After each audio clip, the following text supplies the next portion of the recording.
Jonathan, when we think about health and in Israel, we think medicine is expensive, but in Israel, you already told us, it can be cheap because every Israeli can get it.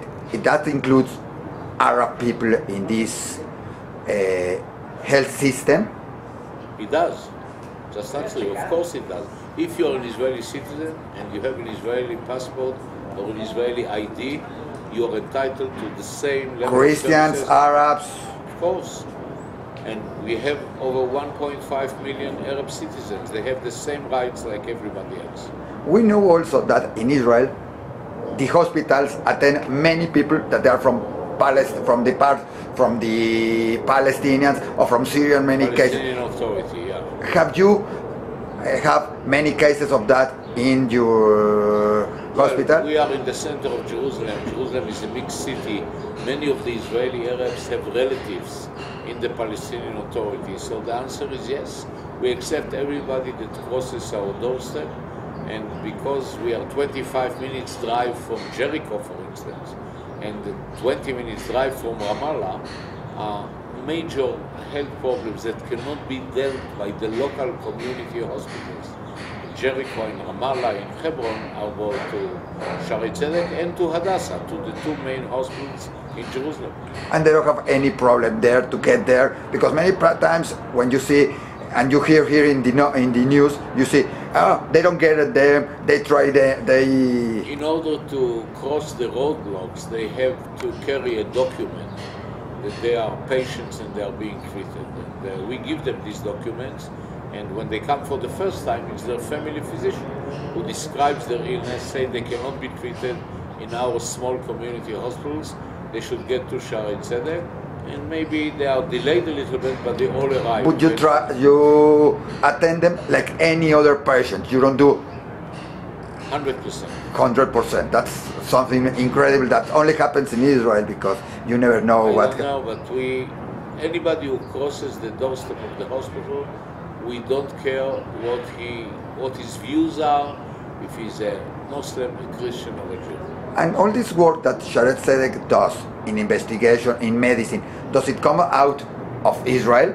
Because many times it's in investigation. Do you have In 2015, we published, Shaare Zedek researchers published 330 papers, scientific papers, and there are a few inventions every year. Of course, we try to contribute to the world medical research, not only to Israel. So the answer is definitely positive.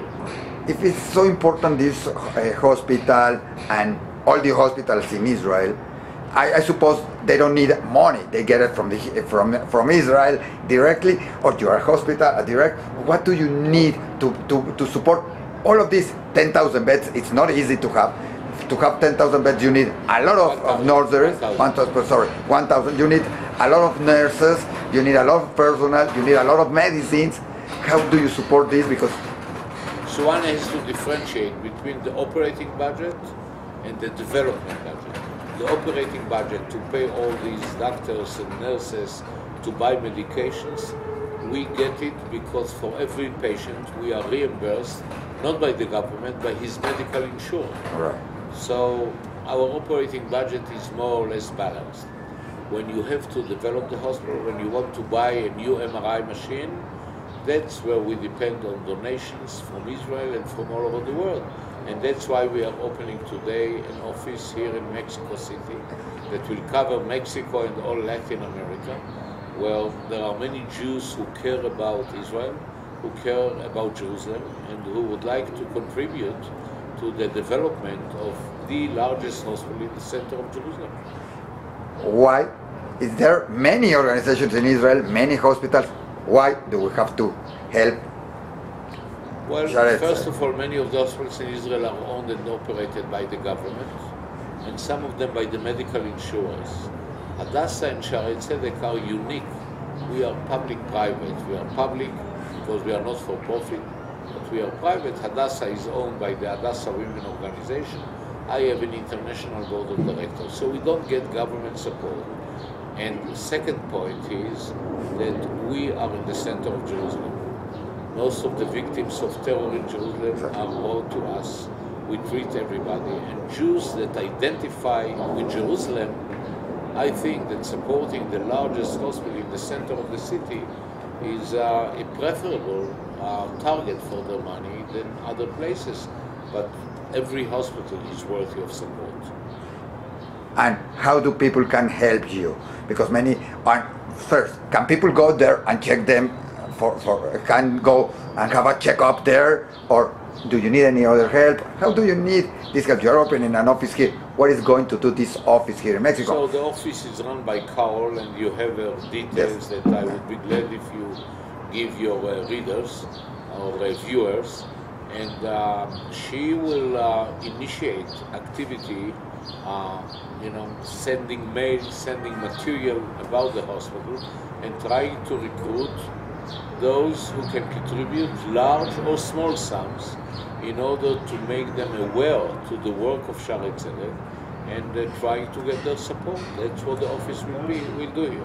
Are you going to have also an interchange of medics and information with Mexico, technology, or Mexican doctors that want to go there, or you are going to send doctors to Mexico? This is planned as well. I met yesterday with Dr. David Kresinovich, I'm sure you know the name. Yes. We are planning an exchange program of residents between my hospital and his hospital, and I'm sure that this office will also contribute to the scientific medical ties between the two countries. Welcome to Mexico. I think it's going to be very interesting to have your office, Shaare Tzedek, in Mexico, and to know more about what happens in Jerusalem and with the medicine in Jerusalem and Israel. Thank you very much for a very interesting and deep interview. Thank you.